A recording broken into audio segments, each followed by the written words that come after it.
არასამთავრობო ორგანიზაცია ნოვატორები, მისი თავმჯდომარე ვაკო ფაშავა.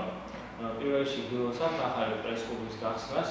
მინდა თქვენი ყურადღება მიიღო 15 ნოემბრის დაანონსებულ აქციასთან დაკავშირებით, რომელიც მას მოძრაობამ დაანონსა. ჩემი აზრით, როდესაც ქვეყანაში არსებობს ოპოზიციური ძალები და რომლებიც არიან ერთმანეთთან დაპირისპირებული, ეს ნიშნავს იმას, რომ ეს ყველაფერი გამოიწვევს ქაოსს, რაც მიგვიყვანს ჩვენ სამოქალაქო დაპირისპირებაზე. რა თქმა უნდა, ჩემი ორგანიზაცია არ მიიღებს ამ პროვოკაციულ აქციაში მონაწილეობას, ვინაიდან ჩვენ არ უჭერთ ამ ყოველივეს ხაზს. არ შეიძლება ნაციონალური მოძრაობა მანიპულირებდეს დევნილების სახელით, როდესაც მას 9 წლის მანძილზე არაფერი არ გაუკეთებია დევნილთათვის მხოლოდ და მხოლოდ იმის გარდა, რომ ხდებოდა დევნილების გამოსახლება და არავითარი კმედითი ნაბიჯი არ გადადგმა.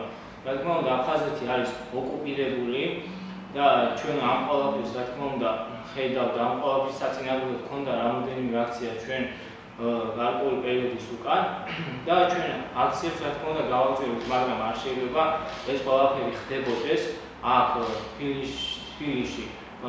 მე მოვუწოდებ მათ, რომ თუ მათ გააჩნიათ გამბედაობა იმისა, რომ ნამდვილად აკეთონ აქციები და იყოს სამართლიანი და საზოგადოების ყურადღება მიიპყრონ ასე, ენგურის ხიდან გააკეთონ აქციები მიბრძანეთ და იქ გამართონ აქციები და არა თბილისში პროვოკაციური აქციები. მინდა ერთი რაღაცა გითხრათ.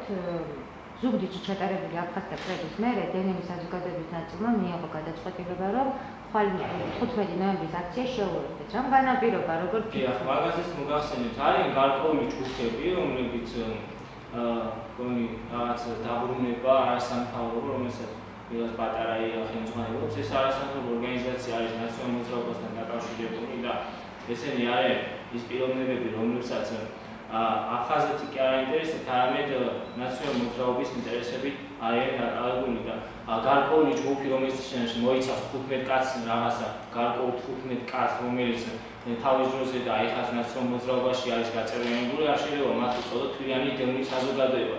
ჩვენ დევნილ საზოგადოებას და მინდა ჟურნალისტებს ყურადღება მივიღოთ 14 ნოემბერს ველოდებით კინოსახლში რუსთაველზე, სადაც იქნება თითოეული დევნილი და ჩვენ დავაფიქსირებთ ჩვენი პოზიცია სამსახურთან დაკავშირებით და კიდევ ერთხელ მოვუწოდებ მათ, რომ შეწყვიტონ დევნილების სახელით მანიპულირება.